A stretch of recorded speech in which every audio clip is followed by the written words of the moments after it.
Então, pessoal, dando uma continuidade àquilo que nós já estávamos falando, é importante que esse autocrata, ele não tem uma intenção de melhorar a vida das pessoas. Ele não tem um projeto que atenda às demandas da sociedade, do povo, né? Vamos ser bem objetivos, do povo. Mas a ideia é a manutenção no poder. Só recapitulando algumas questões, por exemplo, quando existem, eu falei para vocês que às vezes a pessoa, o líder, ele assume o poder, aí ele é incumbido meio que uma sacralização, certo? Ele ganha um tom de, de santo, meio que vamos dizer, se você for pegar a história de Hitler, por exemplo, quando ele assume a, a Alemanha, você vai ver que ele não é visto como um cidadão normal. Então isso é importante, porque nessa construção desses regimes centralizadores, autocratas, sempre a figura do líder, a figura do líder, né, é atribuída uma coisa, uma mística em torno disso. Então, cabe nos ressaltar, certo? E não tem preocupação com o povo, muito pelo contrário. Fazendo um recuo histórico também, você consegue perceber no absolutismo essa centralização.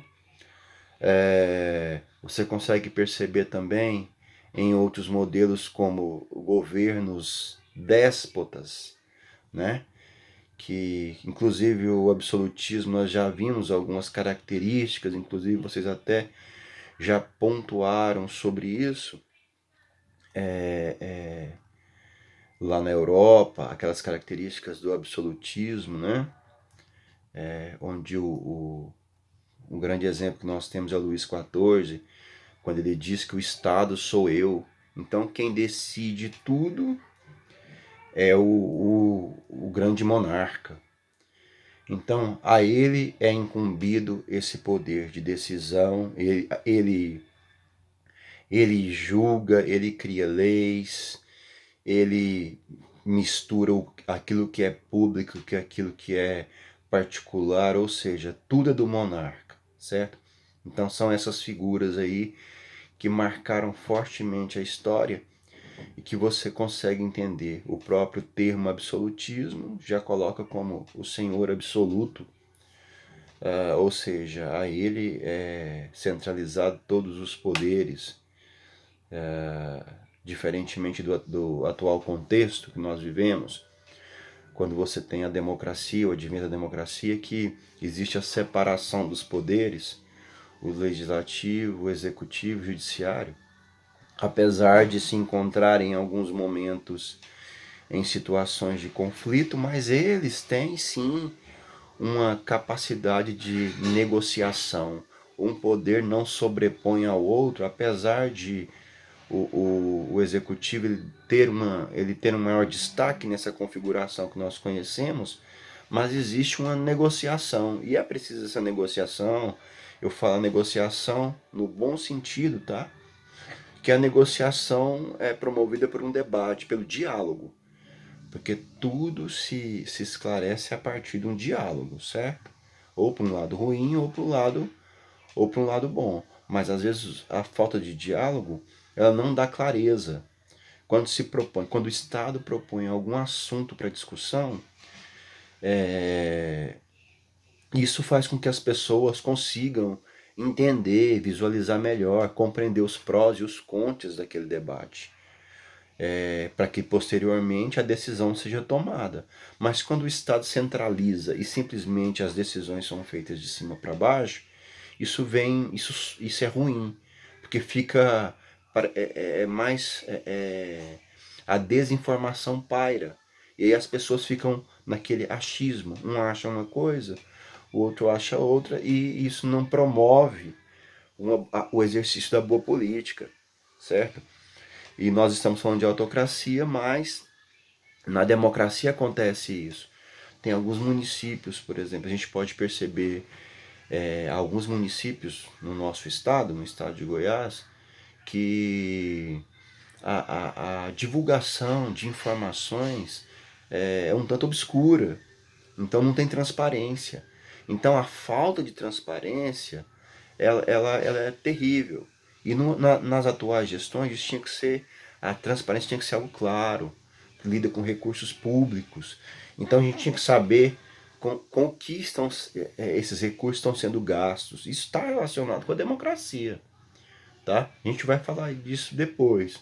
Mas de antemão, sim. Mas a gente pensa que não, que a democracia é aquela ideia, simplesmente uma ideia, e não é. A democracia está em pequenas ações também, que dão uma maior abrangência à proposta, entenderam? Então, coisa que em sistemas absolutistas, despóticos, totalitários, você não vê transparência. Então, quando você vê na democracia alguma falta de transparência, você pode fazer alusão, você pode buscar alguma semelhança a esses sistemas centralizadores. Então é interessante a gente pontuar isso. Às vezes dão maior ênfase à figura personalística, como era o caso dos regimes despóticos, por exemplo. Quem era a, o governo, ele centralizava em uma pessoa e era aquele regime personalístico. Não havia instituições públicas sofisticadas e tudo era baseado na figura do líder. Essa é a principal característica de um regime despótico. Economia fraca, grandes proprietários de terras, porque a economia ainda era baseada praticamente numa agricultura, né, bem primária, né, falando assim, extrativismo, a economia baseada em extrativismo, na extração de recursos naturais, ainda não havia uma industrialização, né, ou muito precária, coisas muito precárias ainda, mas de fato não havia. Então, grandes plantações, a monocultura era aquilo que pairava. Então, no sistema despótico, essas eram as características da economia. A economia se baseava precariamente. Então, você vê um grupo muito grande, às vezes até em condições escravocratas, trabalhando, ou semi-escravas trabalhando, em prol de um grupo muito pequeno, muito reduzido. Né? Então nós já vimos essas questões no decorrer da história. Eu não vou entrar em questões conceituais, tá? Muito detalhadas, porque esse não é nosso objetivo. Mas a minha ideia é demonstrar para vocês as principais características. Professor, vocês podem perguntar, professor, mas eu percebo algumas características em algum país.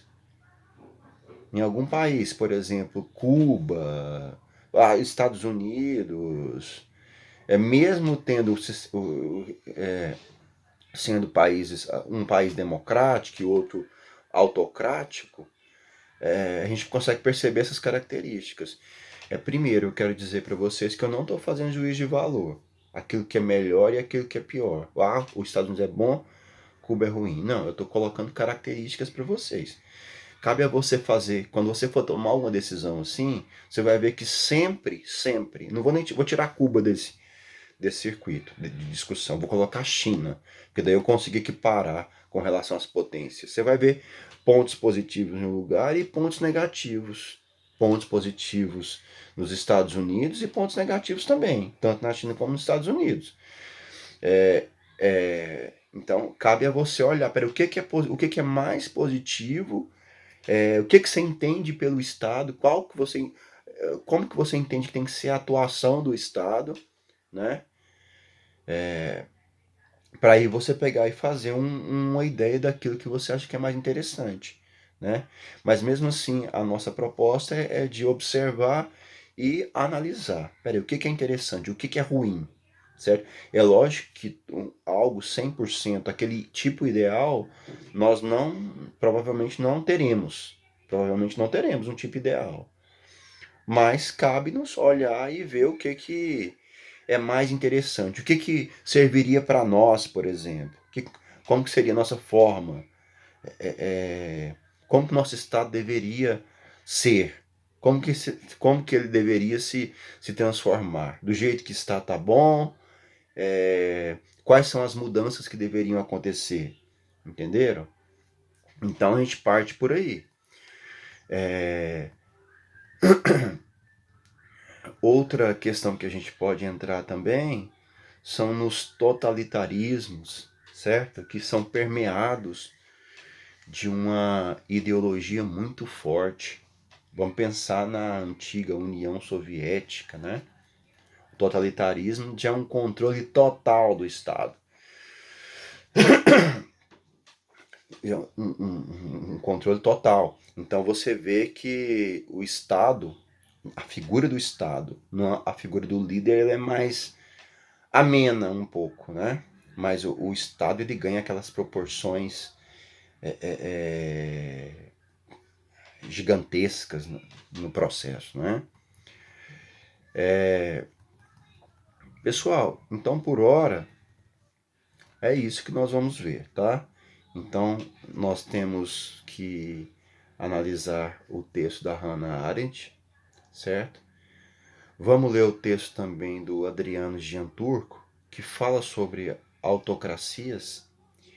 E aí, para a gente tentar fazer um paralelo sobre o que esses autores trabalham e como seria interessante pensarmos o contexto atual e tirarmos ideias desses autores para que a gente consiga formar a nossa opinião sobre, na verdade não é opinião, né? Formar os nossos conceitos, as nossas ideias sobre esses assuntos, tá?